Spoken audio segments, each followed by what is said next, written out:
Sliding continental theory of Delhi 1926 অর্থাৎ mountain building এর theory অনেক বিজ্ঞানীরা প্রবর্তন করলেও দিল্লি তার এই তত্ত্বের মাধ্যমে কিভাবে ফোল্ডেড মাউন্টেন সৃষ্টি হয়েছিল পৃথিবীতে সেই তার এক্সপ্লেনেশন তিনি দিয়েছেন এবং সেই মাউন্টেন বিল্ডিং তৈরি হওয়ার জন্য যে প্রধান শক্তি সেটা মূলত গ্র্যাভিটেশনাল ফোর্সকেই তিনি মেন শক্তি হিসেবে আখ্যায়িত করেছেন। তো আমরা টোটাল থিওরিটাকে প্রধান 4টে ভাগে ভাগ করে নিয়েছি, part A, B, C and D. তো প্রথমেই চলে আসি, তার মতে টোটাল পৃথিবীতে কন্টিনেন্টাল মাস, দুটো কন্টিনেন্টাল মাসের মধ্যে একটা অগভীর সমুদ্রখাত অবস্থান করবে, যেটাকে তিনি জিওসিনক্লাইন হিসেবে আখ্যায়িত করেছিলেন। এবং যেই জিওসিনক্লাইনে সেডিমেন্টগুলো এসে জমা হবে, মূলত কন্টিনেন্টাল মাস অর ডোম থেকে ইরোডেড সেডিমেন্টগুলো এসে এবং এই জিওসিনক্লাইনে এসে জমা হতে থাকবে আস্তে আস্তে করে। এর ফলে কি দেখা যাবে যে জিওসিনক্লাইনে যত সেডিমেন্টের লোড বাড়তে থাকছে, তার ফলে নিম্নমুখী প্রেসার অর্থাৎ ডাউনওয়ার্ড প্রেসার ক্রমশ বৃদ্ধি পেতে থাকবে জিওসিনক্লাইনের মধ্যে। তো আমরা যদি সেকেন্ড বি পার্টে চলে যাই, নেক্সট ফার্স্ট পার্টে আমরা আলোচনা করেছিলাম যে সেডিমেন্টগুলো ইরোডেড হচ্ছে ফ্রম কন্টিনেন্টাল মাস অর ডোম। তো তার ফলে কন্টিনেন্টাল মাসের হাইটটা আস্তে আস্তে করে ডিক্রিজ করছে এবং লাইট হয়ে যাচ্ছে, হালকা হয়ে যাচ্ছে, থিকনেসটাও আস্তে আস্তে কমছে। তো এক্ষেত্রে কি বলেছিল যে জিওসিনক্লাইন পার্টের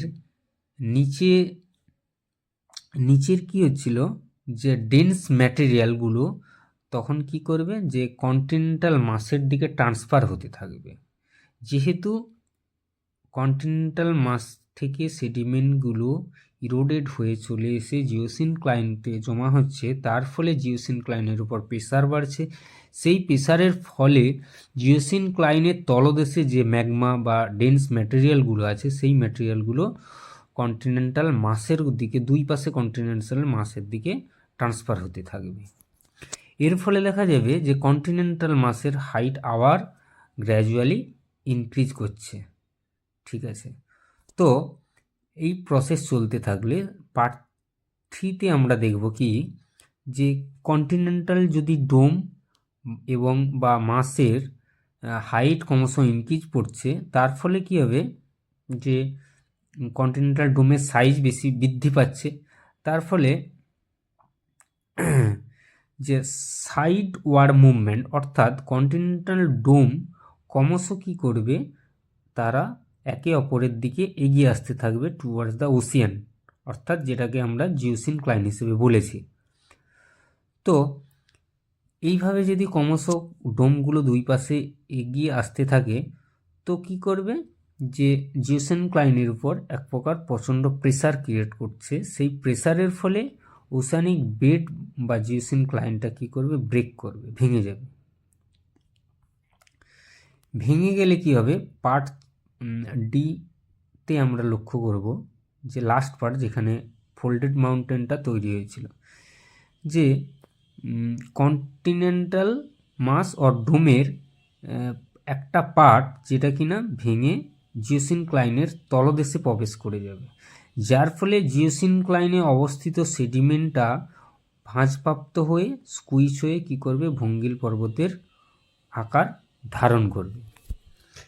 এছাড়াও দিল্লি আরও কিছু গুরুত্বপূর্ণ ইনফরমেশন অর্থাৎ কথা বলেছিলেন, যেখানে বলেছিলেন যে ব্রোকেন কন্টিনেন্টাল ব্লকস, মানে কন্টিনেন্টাল যে বক্সটা ভেঙে জিওসিনক্লাইনের তলদেশে প্রবেশ করছে, যেটা আমরা D4 ফিগারে লক্ষ্য করছি, সেখানে দেখা যাচ্ছে সেই ভাঙা অংশটা কী করছে, সাবস্ট্রেটাম জোনে পাওয়া যাচ্ছে। সাবস্ট্রেটাম মানে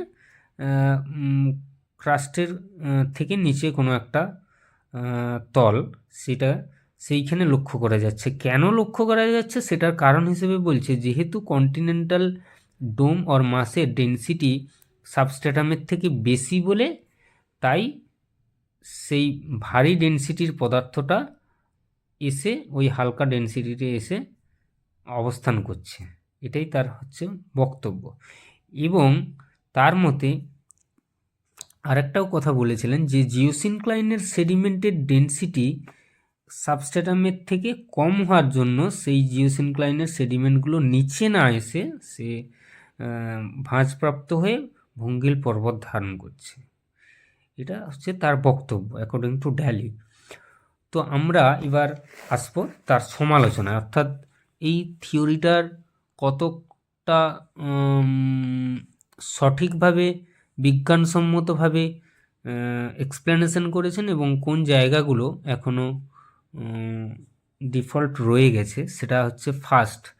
1 নম্বর যদি আমরা লক্ষ্য করি যে ডেনসিটি নিয়ে যেটা বলেছিল যে কন্টিনেন্টাল অর্থাৎ আউটার ক্রাস্টটা এসে সাবস্ট্রেটামে রয়েছে এবং সাবস্ট্রেটামের থেকে আউটার ক্রাস্টের ডেনসিটি বেশি। According to seismological concept, if we go from outer to inner part of the earth, the density will be increased gradually.